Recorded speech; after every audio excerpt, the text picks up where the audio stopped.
어느 시점이 되면 한 국가의 가장 상징적인 존재들이 시험대에 오르게 됩니다. 이 순간 그 싸움의 무게는 단순한 시장 경쟁이나 권력 다툼을 훨씬 넘어섭니다. 세계 최대 항공기 제조업체 중 하나가 생산 일부를 미국 밖으로 이전하기로 결정한 것은 단지 전략적 판단이 아니라 기업 충성심의 한계, 독립성, 그리고 세계화된 경제에서의 생존에 대한 성찰이기도 했습니다. 과연 무엇이 벌어질까요? 미국 산업의 상징이 자국의 정책에 맞서기로 결심한 순간 그 본질은 단순한 선택이 아니라 제국의 심장이 더 이상 조국이 아닌 글로벌 수익에 박제 맞춰 뛰기 시작했다는 신호였습니다. 이 모든 이야기는 보잉이 내부 기조를 바꾸면서 시작됩니다. 세계가 그 움직임을 주목했지만 실제로 무슨 일이 벌어지는지 이해한 이는 많지 않았습니다. 보잉은 이미 과거의 아픔을 겪은 기업입니다. 보잉 2077 맥스 기종의 스캔들은 그들의 명성과 재무에 깊은 상처를 남겼습니다. 하지만 보잉은 다시 일어서려 했습니다. 중상을 입은 운동선수가 다시 경기에 나서듯 최고 수준의 경쟁력을 입증하고자 했던 것이죠. 그 혼란스러운 과정 속에서 보잉은 새로운 운영 방식을 모색하기 시작했고 그중 하나가 생산 일부를 멕시코로 이전하는 결정이었습니다. 많은 이들에게 이건 흔한 기업 전략처럼 보였을지 모릅니다. 비용 절감과 수익 극대화, 그리고 치열한 경쟁에서의 생존 모두 논리적인 움직임처럼 보였습니다. 하지만 단순한 생산 이전은 곧 거대한 충돌의 신호탄이 됩니다. 국익과 정치, 경제가 정면으로 충돌한 전장이 된 것이죠. 이 작은 변화는 산업 모델에 대한 근본적 도전이었고 기업의 실용주의와 국가 권력이 충돌하는 순간이었습니다. 뉴스가 새어나가자 백악관은 즉각 반응합니다. 미국 외에서 생산된 항공기에 대해 수입가의 200%에 달하는 관세를 부과하겠다고 위협한 겁니다. 이 조치는 보잉에 치명타가 될 수 있었습니다. 보잉은 글로벌 경쟁뿐만 아니라 미국 내 항공사들과의 계약에도 크게 의존하고 있었기 때문입니다. 처음엔 똑똑한 전략으로 보였던 멕시코 이전은 정치의 벽에 막혀버립니다. 하지만 이건 단순한 관세 분쟁이 아니었습니다. 이것은 더 거대한 힘의 충돌이었습니다. 기업이 얼마나 자율성을 유지할 수 있는가, 공공과 민간의 경계가 흐려지는 시대에 던져진 질문이었습니다. 이 모든 중심에는 보잉의 CEO 켈리 오트버그가 있었습니다. 그는 물러서지 않았습니다. 정치적 압력에 굴복하지 않았고 오히려 공개석상에서 강하게 외쳤습니다. 보잉은 단순히 정치에 반응하는 게 아니라 글로벌 경쟁력과 유연성을 갖춘 미래 전략을 위해 자사의 비전을 지키고 있다고 주장했습니다. 하지만 이 발언은 모든 사람에게 환영받지 못했습니다. 오트버그는 정치 권력에 맞서 싸우는 기업가로 비춰졌고 트럼프 행정부의 경제 민족주의와 정면 충돌하게 됩니다. 보잉은 명확한 메시지를 보낸 셈이었습니다. 글로벌 시장의 이익이 자국의 강요보다 우선이라는. 하지만 오트버그는 몰랐습니다. 그의 강경한 입장이 더욱 치명적인 결과를 부를 수 있다는 것을. 이제 진짜 문제는 보잉의 글로벌 공급망과 거래 관계였습니다. 200%의 관세는 수익뿐 아니라 보잉을 떠받치는 전 세계 수백 개의 부품 공급망을 위협했습니다. 시장도 반응했습니다. 불안정성은 곧장 주가와 계약에 영향을 미쳤고 보잉은 한 번도 경험하지 못한 방식으로 흔들리기 시작했습니다. 이것이 첫 번째 충격파였습니다. 하지만 진짜 폭풍은 이제 막 시작된 것이었습니다. 미국 내부 위기처럼 보였던 이 사안은 곧 국제적인 권력 게임으로 번졌습니다. 그리고 가장 강하게 반응한 나라 중 하나가 바로 중국이었습니다. 미국 항공기에 대해 중국은 최대 125%의 관세로 대응했습니다. 수출은 중단됐고 수천만 달러 상당의 항공기가 납품되지 못한 채 창고에 묶였습니다. 보잉에 대한 신뢰도 흔들렸습니다. 중국은 단순한 고객이 아니었습니다. 세계 항공 산업의 권력 균형에 있어 핵심적인 역할을 하던 존재였습니다. 중국의 취소가 잇따르자 여파는 미국 국내를 덮쳤습니다. 캔자스주의 위치타, 워싱턴주의 에버렛 같은 도시들이 타격을 받았습니다. 실직자가 늘었고 소규모 공급 업체는 유동성 위기를 겪었으며 불확실성이 지역 경제를 집어삼켰습니다. 이 시점에서 위기는 더 이상 보잉 하나의 문제가 아니었습니다. 하지만 오트버그는 또다시 물러서지 않았습니다. 그는 아시아와 라틴 아메리카의 신흥 시장으로 방향을 틀겠다고 선언합니다. 이 지역들은 서구 정치의 혼란에서 비교적 자유로우며 강한 성장세를 보이던 곳이었습니다. 이제 보잉의 전장이 된 것이죠. 오트버그는 위험한 게임을 하고 있었습니다. 하지만 그는 알고 있었습니다. 보잉의 생존은 정치의 말에 휘둘리는 것이 아닌 스스로 미래를 설계할 수 있는 유연성과 전략에 달려 있다는 것을. 그는 반항적인 기업인이 아니라 장기적 비전과 전략적 자유를 지키려는 리더였습니다. 우리 중 많은 이들에게 수십 년의 노력과 헌신으로 쌓아온 삶 위에 살아가는 이들에게 이 질문은 훨씬 더 무겁게 다가옵니다. 우리는 이론상으로는 안정적이고 예측 가능한 시스템 속에 살아가지만 실제로는 통제할 수 없는 보이지 않는 힘들에 의해 쉽게 흔들릴 수 있는 구조 안에 있습니다. 우리는 보잉과 같은 대기업의 리더들을 바라보며 그들의 결정이 정말 우리의 일상에 영향을 줄 수 있는지를 자문합니다. 어떤 방식으로든 우리는 모두 이 상업, 생산, 정치의 거대한 그물 속 일부입니다. 멀리 떨어져 있는 듯 보여도 이 연결망은 우리의 현실에 깊숙이 영향을 줍니다. 하지만 기업의 결정이 미치는 영향은 단순한 숫자 이상입니다. 그것은 보잉 공장에 한 번도 가본 적 없는 평범한 사람들의 삶에도 울려 퍼집니다. 아이들을 학교에 보내기 위해 끊임없이 일하는 어머니, 인플레이션과 높은 금리로 인해 자신의 저축이 조금씩 사라지고 있다고 느끼는 아버지, 그리고 자신의 인생을 돌아보며 그간 쌓아온 것들이 아직 의미가 있는지 고민하는 전문가. 그들은 정치와 기업의 뒷이야기를 듣지 못하지만 그 결정들이 남긴 결과는 고스란히 체감하고 있습니다. 세계화가 모든 룰을 정하는 듯한 이 시대에 정부와 기업이 내리는 결정들은 결국 우리 삶 깊숙이 영향을 줍니다. 우리가 그것을 원하든 원하지 않든. 보잉의 CEO 켈리 오트버그가 200%의 관세 위협에 정면으로 맞선 것은 단순한 위기 대응이 아니었습니다. 그는 상징적으로 더 근본적인 질문을 세상의 한가운데 던진 셈이었습니다. 정치와 경제의 결정들이 기업의 생존 조건을 좌우할 때 기업의 자율성은 어디까지 지켜져야 하는가? 그리고 그 안에서 노동자들의 삶은 어떻게 보호될 수 있는가? 당신이 30에서 65 사이의 나이라면 한때는 느리지만 예측 가능했던 시장의 변화를 이제는 숨가쁘게 빠른 변화로 느끼고 있을 겁니다. 부모 세대가 평생 다녔던 안정된 일자리는 사라졌고 그 자리를 채운 건 끊임없는 변화, 혁신, 적응의 압박입니다. 어쩌면 당신은 이런 생각을 했을지도 모릅니다. 그동안 힘겹게 쌓아온 삶이 단 하루 만에 무너질 수도 있다고. 우리가 통제할 수 없는 무언가에 의해서. 과연 우리가 예전에 믿었던 그 안정감은 어디로 간 걸까요? 보잉이 멕시코로 일부 생산을 이전하기로 한 결정은 단순히 비용 문제만이 아니었습니다. 그건 변화의 바닷속에서 회사의 경쟁력을 지키려는 시도였습니다. 하지만 이 결정은 점점 강화되는 국가주의적 정책에 부딪혔습니다. 반미적이라 불리는 모든 움직임이 조국에 대한 배신으로 간주되기 시작했기 때문입니다. 오트버그와 그의 팀은 아마 예상하지 못했을 겁니다. 효율성 추구와 국가 충성심 사이의 경계가 이토록 얇을 줄은요. 동시에 보잉 산업에 크게 의존하던 도시들에서는 단순한 경제 문제를 넘어선 반응이 나타났습니다. 그건 정체성의 문제였습니다. 캔자스주의 위치타 같은 도시에서는 수십 년간 보잉계에서 일해온 가족들이 많았습니다. 그런 지역에서 보잉의 위기는 단지 기업의 실패가 아니었습니다. 그건 하나의 삶의 방식이 무너지는 순간이었습니다.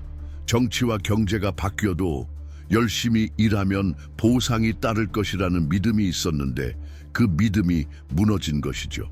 생각해 보세요. 단지 급여에 의존하는 게 아니라 가족의 역사 자체가 보잉과 함께 얽혀있던 사람들에게는 이 200% 관세란 말 한마디가 삶 전체를 뒤흔드는 것이었습니다. 이건 단순한 수치가 아닙니다. 이건 수백만 명의 안정성을 파괴할 수 있는 힘입니다. 이제 글로벌 시장만이 아닌 더 넓은 것을 생각해 보세요. 수십 년간 산업을 믿고 의지했던 가족들, 그 신뢰가 흔들릴 때 영향은 단지 경제적이지 않습니다. 그건 매우 개인적인 상처로 남습니다. 그래서 이 질문은 더 중요해집니다. 과연 한 개인의 운명이 기업 전략이라는 이름 아래 희생되어도 되는 것일까요? 그 전략이 글로벌한 미래를 말하면서 자신의 뿌리를 잇고 있다면 말입니다. 그리고 바로 이 지점에서 위대한 지도자들의 이야기가 중요해집니다. 도널드 트럼프와 시진핑 같은 인물들의 궤적을 살펴보면 세상이 왜 이렇게 움직이고 있는지를 조금은 이해할 수 있습니다. 그들은 허공에서 갑자기 등장한 존재가 아닙니다. 그들의 결정은 깊은 뿌리를 가지고 있습니다. 쉽게 파악하기는 어렵지만 지금 벌어지고 있는 정치적 움직임을 이해하려면 그들의 과거를 들여다볼 필요가 있습니다. 어떤 선택을 했는가뿐 아니라 그 선택을 하게 된 배경까지 말이죠. 이 이야기가 당신 마음에 닿았다면 꼭 확인해 보세요.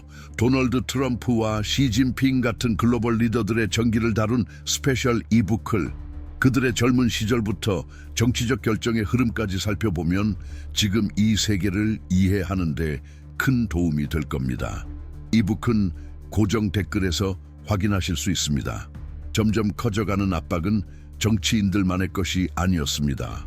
세계 다른 강대국들도 보잉의 모든 움직임을 예의주시하고 있었습니다. 보잉은 국내 정치의 억압에서 벗어나기 위해 새로운 전략을 모색하고 있었지만 그 반대편에는 더 많은 것을 제공할 수 있는 외국의 경쟁자들이 기다리고 있었습니다. 그중 가장 눈에 띄는 존재가 중국의 항공기 제조사 코맥이었습니다. 코맥의 등장은 보잉의 세계적인 주도권에 대한 새로운 위협으로 떠올랐습니다. 특히 아시아, 아프리카, 라틴 아메리카처럼 더 저렴한 대안을 원하는 신흥시장에서 그 영향력은 빠르게 확대되고 있었습니다. 보잉의 전통적 영역이 다른 누군가에게 넘어갈 수 있다는 생각은 많은 사람들에게 상상조차 어려운 일이었습니다. 하지만 정부 보조금과 저가 항공기 개발에 집중한 코맥의 전략은 보잉을 전례 없는 위기 속으로 밀어넣고 있었습니다. 그럼에도 왜 보잉은 물러서지 않았을까요? 그 이유는 기업의 정체성, 즉 보잉의 DNA에 있습니다. 보잉은 단순한 항공기 제조사가 아니라 미국 산업의 상징, 혁신과 신뢰, 그리고 무엇보다 국가 주권의 상징으로 성장해온 기업입니다. 오트버그와 그의 팀이 멕시코에서의 생산을 고수하기로 한 결정은 단지 수익이나 효율성 문제가 아니었습니다. 그건 세계화 속에서 보잉기 스스로의 생존을 주장한 선언이었습니다. 정치적 폭풍을 견디기 위한 유일한 길은 국경 너머로 눈을 돌리는 것이었죠. 하지만 아이러니하게도 그 자립적 전략은 점점 더 멀어지고 있었습니다. 보잉은 자신을 정상으로 올려보낸 그 시스템과 싸우기 시작했던 겁니다. 이건 단순한 제조나 관세의 문제가 아니었습니다. 정체성과 자유의 문제였습니다. 점점 더 많은 산업이 정치의 영향 아래 놓이기 시작했습니다. 애플, 아마존, 테슬라처럼 거대 기술 기업들 역시 정부의 기대와 자율성 사이에서 갈등을 겪고 있습니다. 오늘날 많은 기업들은 순간의 정치 상황에 얽매인 차에 자율성과 확장 전략을 잃고 있습니다. 정부의 기분 하나에 따라 성장이 멈춰버릴 수도 있는 시대. 그렇다면 질문은 명확합니다. 국가에 대한 충성과 기업 생존 사이의 경계는 어디에 있을까요? 기업은 언제 자국 정부에 순응해야 하고 언제 스스로의 생존을 우선해야 할까요? 보잉에게 이 질문은 단순한 철학이 아니라 존재의 문제였습니다. 생산을 미국에 유지하는 것은 자신을 키워준 국가와의 상징적 유대를 지키는 행동이었습니다. 하지만 국가 자체가 폐쇄적인 경제 정책을 내세우며 국외로 눈 돌리는 모든 행위를 배신이라 부른다면 기업은 어떤 선택을 해야 할까요? 이 상황에서 보잉은 단순한 기업 결정이 아니라 세계 무역 체제의 취약함을 보여주는 거울이 되었습니다. 보잉의 모든 움직임은 더 큰 시스템에 대한 반응처럼 보였고 그 시스템은 보잉을 전혀 이해하지 못하는 것 같았습니다. 이제 우리는 2025년의 현실을 마주해야 합니다. 글로벌 경제는 너무나 복잡하게 얽혀 있고 하나의 국가 정책이 전 세계 시장에 충격파를 일으킬 수 있습니다. 뉴욕 거리에서 벌어지는 일, 워싱턴 DC의 결정 하나가 우리 동네 카페의 커피값이나 자동차 기름값까지도 바꿀 수 있는 세상. 오트버그가 트럼프의 경제 민족주의에 맞섰을 때 그는 단순히 보잉 내부의 문제를 다룬 게 아니었습니다.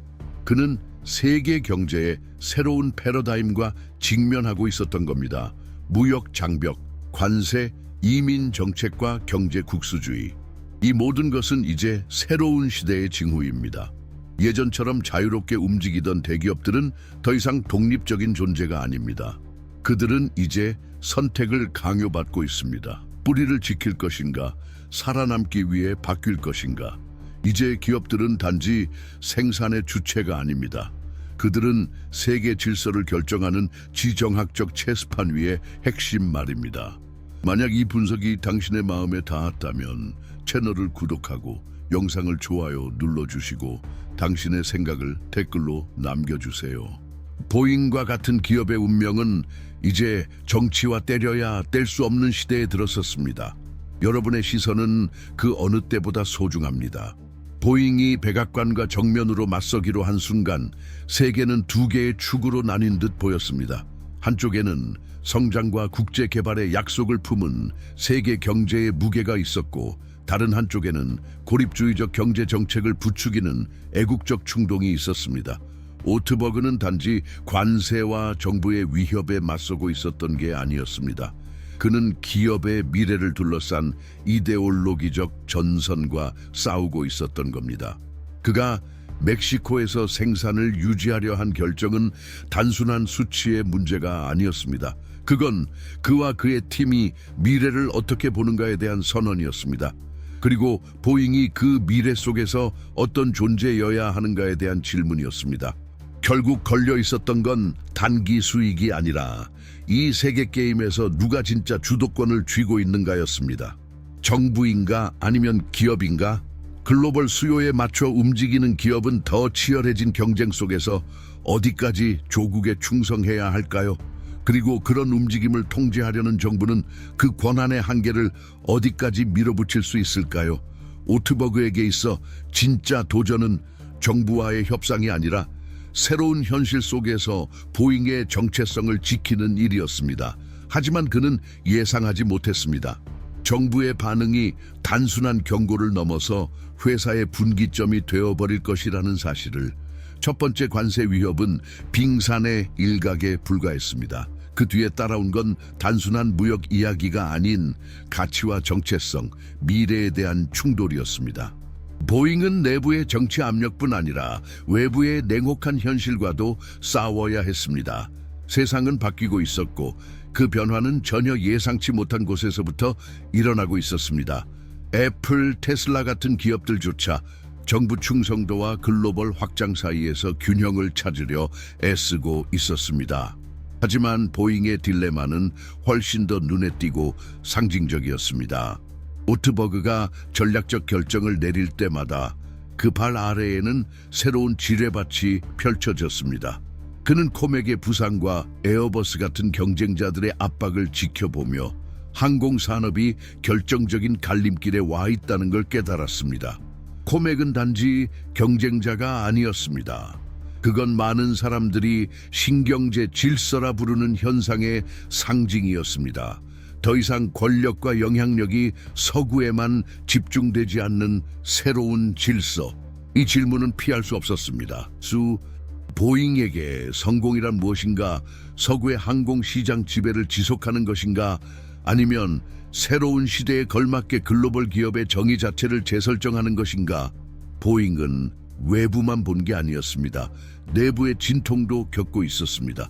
그 결정은 단순한 정치 문제가 아니라 사회적이고 경제적인 현실을 마주한 것이었습니다. 이제 기업은 단지 숫자만이 아니라 노동자와 가족, 지역 공동체 전체의 책임을 져야 합니다. 각 공장, 각 근로자 모두가 기업 결정의 영향을 실시간으로 받고 있었습니다. 오늘날 대기업은 사회적 책임을 무시할 수 없는 시대입니다. 보잉이 직면한 위기는 한 가지를 되묻고 있었습니다. 어떻게 글로벌 시장에서 경쟁력을 유지하면서도 자국 노동자에 대한 책임을 져버리지 않을 수 있는가?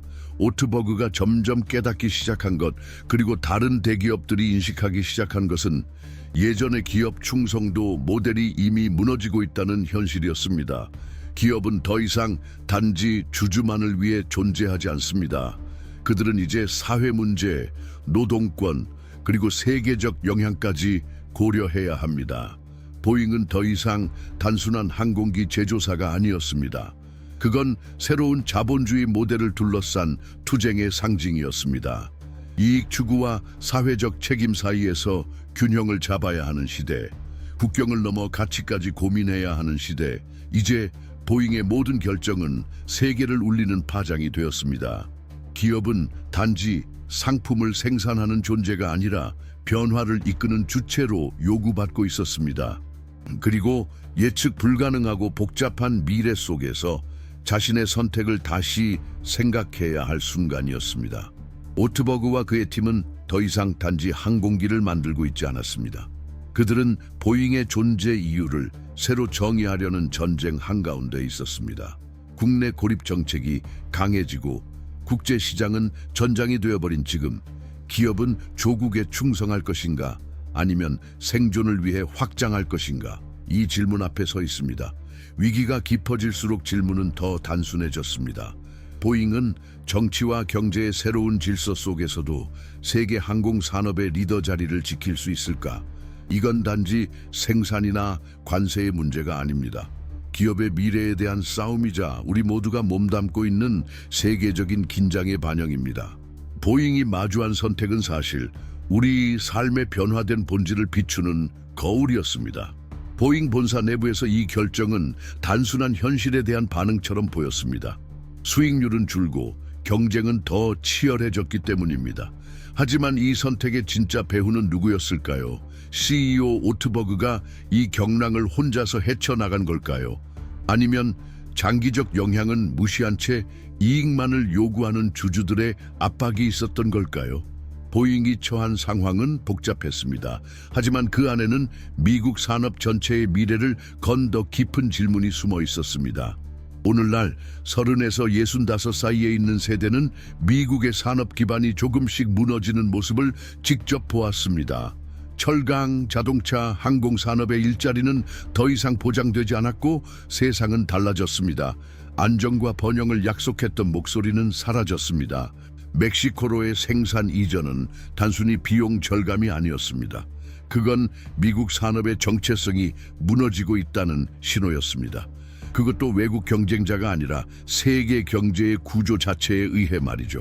그 결과는 무력감이었습니다. 한때 산업 일자리의 전성기를 누렸던 미국 중산층은 이제 무엇을 기대할 수 있을까요? 그 사이 정치적 압력은 더욱 거세졌습니다. 도널드 트럼프와 그의 행정부는 경제 민족주의를 핵심 기조로 삼았습니다.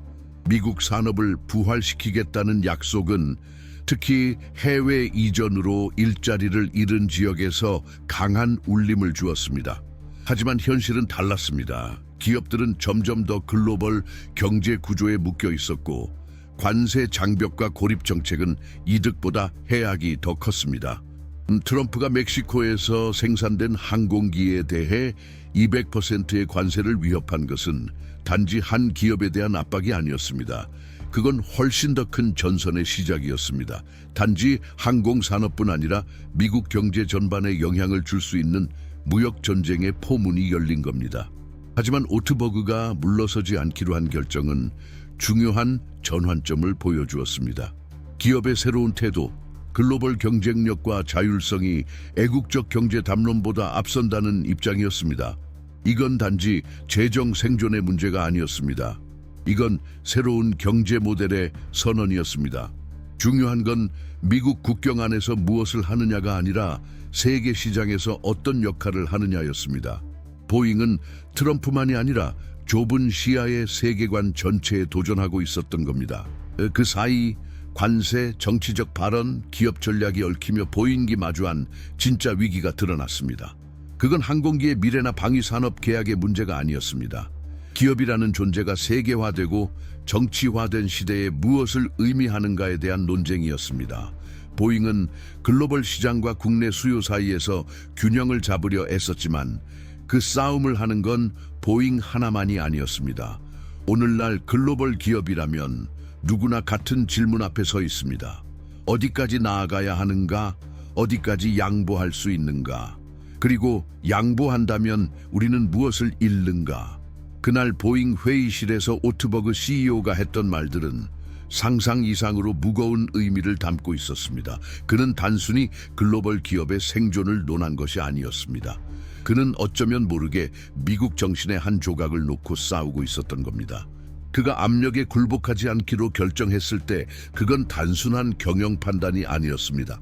그건 당시 미국을 휩쓸던 경제 민족주의 흐름에 대한 반박이었습니다. 오트버그는 단지 재무제표상의 숫자를 지키려 했던 게 아니었습니다. 그는 하나의 비전, 그리고 정부 지시에 따라야 한다고 믿는 사람들에게는 이단처럼 보일 수도 있는 모델을 지키려 했습니다. 진짜 충돌은 오트버그와 트럼프 사이가 아니었습니다. 미국이 여전히 세계의 중심이 될 수 있다고 믿는 세대와 경계를 넘어 연결로 나아가야 한다고 믿는 세대 사이에서 벌어진 싸움이었습니다. 변화의 바람은 더욱 거세졌습니다.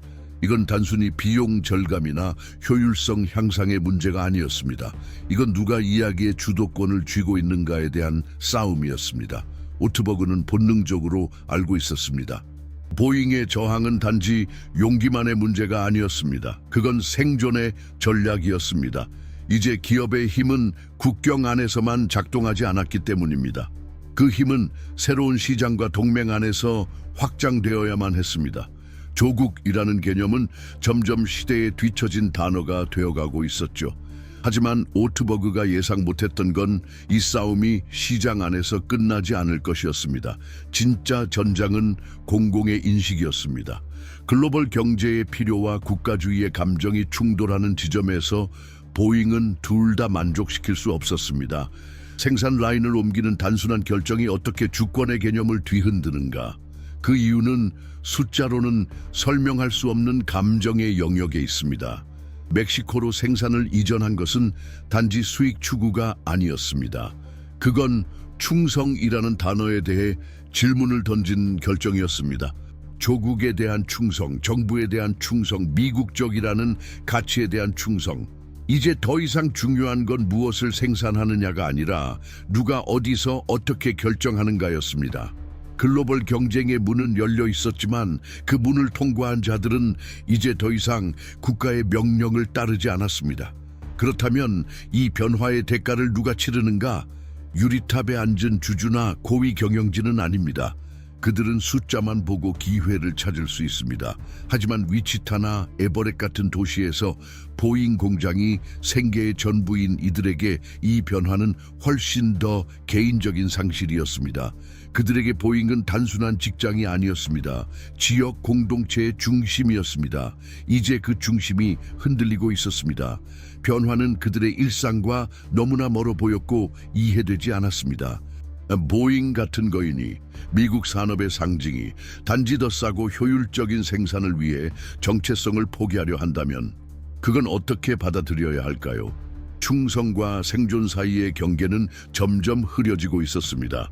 그리고 아무도 답하려 하지 않는 새로운 질문들이 생겨났습니다.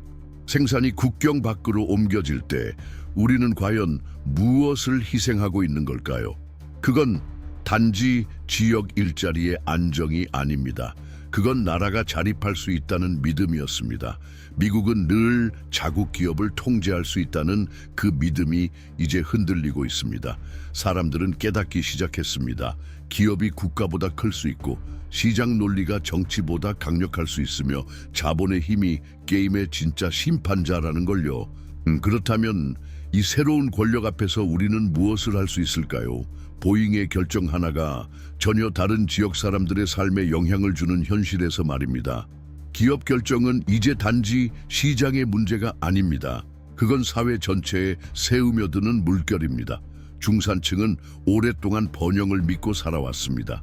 하지만 이제 그들이 더는 계산에 포함되지 않을지도 모른다는 불편한 진실과 마주하고 있습니다. 그 깨달음은 잠시 스쳐가는 불편함이 아닙니다. 이제 우리는 더 이상 대기업이 단지 경제 환경에 반응하는 존재라고 속일 수 없는 지점에 도달했습니다. 그들은 환경에 반응하는 게 아니라 환경을 만든다는 사실을 마주해야 합니다. 이제 그들은 게임의 말이 아닙니다. 경험 많은 플레이어입니다. 자신만의 패를 쥐고 있고 글로벌한 야망과 경계를 넘나드는 자유를 지닌 존재입니다. 지도 위에 서는 더 이상 장벽이 아닙니다. 이런 시대에 우리는 하나의 불편한 진실과 마주하게 됩니다. 사회는 과연 자신의 미래를 통제할 수 있는가?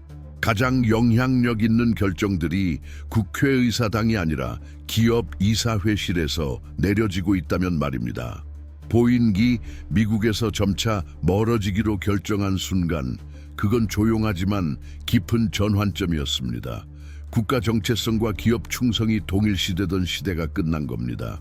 그 자리를 대신한 건 전략적 이동성, 유동적인 자본에 대한 복종, 효율성에 대한 충성입니다. 이 결정은 단순한 행정 조치가 아니었습니다. 정치적 선언이자 지금의 자본주의 구조 전체에 울려 퍼지는 상징적인 행동이었습니다. 그렇다면 이런 선택은 무엇을 의미할까요? 보잉처럼 세계 최대 규모의 기업이 자신의 뿌리에서 멀어지는 모습은 무엇을 말하고 있는 걸까요? 말로 표현하지 않아도 그들은 우리에게 이렇게 말하고 있는 듯합니다. 경제에 더 이상 우리는 없다. 고국에 대한 정서적 유대는 세금 감면, 무역 협정, 공급망 안정성 앞에서는 더 이상 의미를 가지지 못합니다. 바로 이런 시대에 우리는 한 번 더 리더들의 면면을 들여다봐야 합니다. 이들은 단순히 국가를 운영하는 것이 아니라 글로벌 기업, 협정, 동맹의 방향까지 결정하는 인물들입니다. 도널드 트럼프와 시진핑 같은 인물들은 우연히 등장한 게 아닙니다. 그들의 선택은 갈등, 야망, 권력의 학습을 통해 형성된 깊고 복잡한 배경을 가지고 있습니다. 트럼프는 개인 권위와 미디어쇼, 직설적 대결의 리더십을 통해 즉흥성과 계산을 뒤섞은 독특한 권력의 얼굴을 보여줍니다. 반면 시진핑은 개인을 넘어선 국가 프로젝트의 중심이자 당 규율과 고난의 개인사를 바탕으로 중국의 헤게모니, 야망을 끌어가는 인물입니다. 이 두 사람을 이해하는 건 단순한 호기심이 아닙니다. 지금의 세계 질서를 이해하기 위한 필수 조건입니다. 그래서 우리는 트럼프와 시진핑의 정치적 생애를 다룬 스페셜 이북을 만들었습니다. 이 책에서는 그들의 이념 형성, 인생을 바꾼 사건들, 그리고 이 모든 것이 세계 안정성과 어떤 연결고리를 가지는지 깊이 있게 다룹니다. 피상적인 뉴스에 만족하지 않고 전략과 갈등의 진짜 논리를 알고자 하는 이들에게 반드시 필요한 자료입니다. 이북은 고정 댓글에서 확인하실 수 있습니다. 이 긴 여정을 함께한 당신, 여기까지 읽으셨다면 이미 생각하는 사람입니다. 그리고 그 사실만으로도 이 시대에선 드문 존재입니다. 그러니 지금 구독 버튼을 눌러주세요. 당신의 생각을 댓글로 남겨주세요. 그리고 이 영상의 좋아요를 눌러주세요. 당신의 참여는 더 진실한 질문과 더 용기 있는 대화를 가능하게 합니다. 앞으로의 길은 더 많은 주의와 용기, 그리고 오래된 진실을 해체하려는 태도를 요구할 겁니다. 하지만 우리는 함께 이 여정을 계속해 나갈 수 있습니다. 깊이 있게, 인간적으로, 그리고 표면 너머를 바라보며. 다음 영상에서 만나요. 그때까지 생각을 멈추지 마세요. 왜냐하면 지금 생각하는 것 자체가 저항의 시작이기 때문입니다.